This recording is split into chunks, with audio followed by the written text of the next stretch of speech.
சண்டைக்கோழி serial July 21 இன்றைக்கான எபிசோடில் என்ன நடக்கலாம் அப்படிங்கிறத ரிவ்யூவாக பார்த்துடலாங்க. மகா, விக்ரம், சரவணன் 3 பேரும் நின்று ஹாப்பியாக பேசிகிட்டு இருக்காங்க.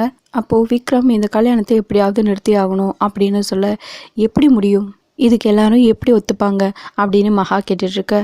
அதை நான் சொல்கிறேன், அதுக்கு ஒரு பிளான் இருக்குதுன்னு சொல்லிட்டு ஒரு லெட்டர் எடுக்கிறாங்க. இந்த லெட்டரில் அசோக்குக்கு ஏற்கனவே கல்யாணம் ஆயிடுச்சு, ஒரு குழந்தை இருக்குது, அதனால் திரும்பவும் ஐஸ்வர்யாவை கல்யாணம் பண்ணிக்க எனக்கு மனசு ஒத்துக்கலை, அதனால் இந்த மண்டபத்தை விட்டு போகிறேன் அப்படின்னு சொல்லி ஒரு லெட்டர் இது. இந்த லெட்டரை கொண்டு போய் எல்லார் முன்னாடியும் படித்து காட்டு மகா, அது போதும்.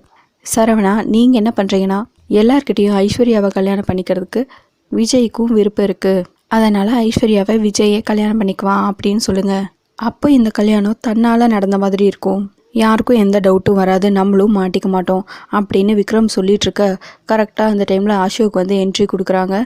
இவன் இங்கே இருக்கானா, அப்போ அங்கே கட்டி போட்டு வச்சுருக்கிறது யார், இதை போய் பார்க்கணுமே அப்படின்னு சொல்லிட்டு மகா, சரவணன் அப்புறம் விக்ரம் 3 பேரும் போகிறாங்க. அங்கே போய் பார்த்தா விக்ரமோட மாமாவை கட்டி வச்சுருக்காங்க. யோ, நீ எப்படியா இங்கே வந்த அப்படின்னு சொல்லி கேட்க, அச்சச்சோ, இந்த கல்யாணத்தை நிறுத்த வந்தான்னு சொன்னால் இவங்க ஒத்துக்க மாட்டாங்களே, நம்மளை பின்னி எடுத்துருவாங்களே அப்படின்னு யோசிச்சுட்டு நீங்கள் 2 பேரும் வர்றதை நான் அப்படியே ஃபாலோ பண்ணி வந்தேன். இப்போ நீங்கள் பண்ண போகிற விஷயத்த நான் அக்காவுக்கு அப்படியே ஃபோன் பண்ணி சொல்கிறேன், இருங்கடா அப்படின்னு விக்ரம் மாமா சொல்லிட்டுருக்க. இந்த ஆளை முதல்ல அப்படியே போட்டு கட்டி வைங்க, இந்த ஆள் வெளியிலேயே வரக்கூடாது அப்படின்னு சொல்லிட்டு விக்ரம் போயிடறாங்க. இந்த நேரத்தில் விஜய் எங்கே போயிருப்பான், அவனுக்கு ஃபோன் பண்ணி பார்ப்போம் அப்படின்னு சொல்லிட்டு விக்ரம் ஃபோன் பண்ண விஜய் ஃபோன் அட்டன் பண்ண மாட்டேங்கிறாங்க. சரி, போகிற வழியில் அப்படியே அவன் தங்கியிருந்த ஹோட்டலுக்கு போய் பார்த்துட்டு போயிடலாம் அப்படின்னு சொல்லிட்டு விக்ரம், மகா, சரண் 3 பேரும் அந்த ஹோட்டலுக்கு போய் செக் பண்ணுறாங்க. அந்த ரூமில் பார்க்கும்போது விஜய் அங்கே காணோம். ட்ரெஸ் எல்லாம் அப்படியே கீழே மேலேயுமா இறச்சி கிடக்குது. அங்கே டேபிள் மேலே ஒரு லெட்டரும் எழுதி வச்சுருக்காங்க. அசோக்கே ஐஸ்வர்யாவை நல்லபடியாக பார்த்துப்பாங்க, அதனால் அசோக்கே ஐஸ்வர்யாவை கல்யாணம் பண்ணிக்கிட்டோம், எனக்கு எந்த பிரச்சனையும் இல்லை, எனக்கு இதில் சம்மதம் தான், நான் இந்த இடத்த விட்டு போகிறேன் அப்படின்னு சொல்லிட்டு ஒரு லெட்டர் எழுதி வச்சுருக்காங்க.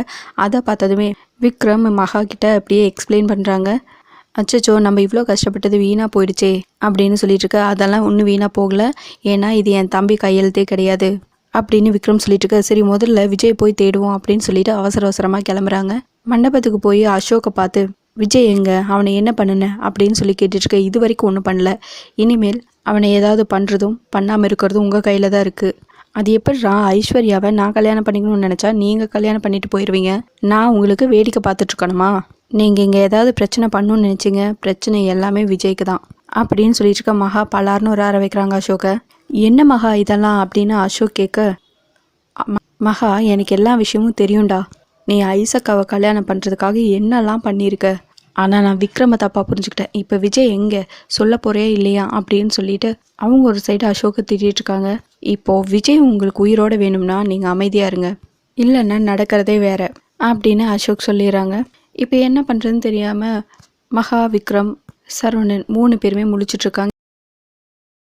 இப்போ இந்த கல்யாணம் மட்டும் நடக்கலைன்னா பிரச்சனை யாருக்குள்ள, அவங்க அம்மாவுக்கு தான்.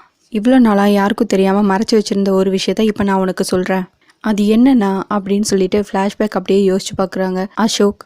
அது என்னன்னா, மகாவோட அம்மா ஒரு டேப்லெட் போட்டுட்ருப்பாங்க, அது தவறி கீழே விழுந்துடும், அது கரெக்டாக அசோக் கால்கிட்ட போய் விழுந்திருக்கும். அதை அசோக் எடுத்து, இது என்ன டேப்லெட் அத்தை அப்படின்னு சொல்லி கேட்க, கொஞ்சம் தலைவலிக்குதுப்பா, அதுக்கான டேப்லெட் தான் இது அப்படின்னு சொல்ல, உடனே அசோக் அந்த டேப்லெட்டோட அட்டையை எடுத்து திருப்பி பார்த்துட்டு, இது ஹார்ட் அட்டாக்காக போடுற டேப்லெட்டை தான், இது எதுக்கு நீங்கள் சாப்பிட்ருக்கீங்க அப்படின்னு சொல்லி கேட்க. இதோட எபிசோட் முடிச்சிருக்காங்க. உங்களுக்கு இந்த வீடியோ பிடிச்சிருந்ததுன்னா லைக் பண்ணுங்கள், ஷேர் பண்ணுங்கள், கமெண்ட் பண்ணுங்கள். தேங்க்யூ.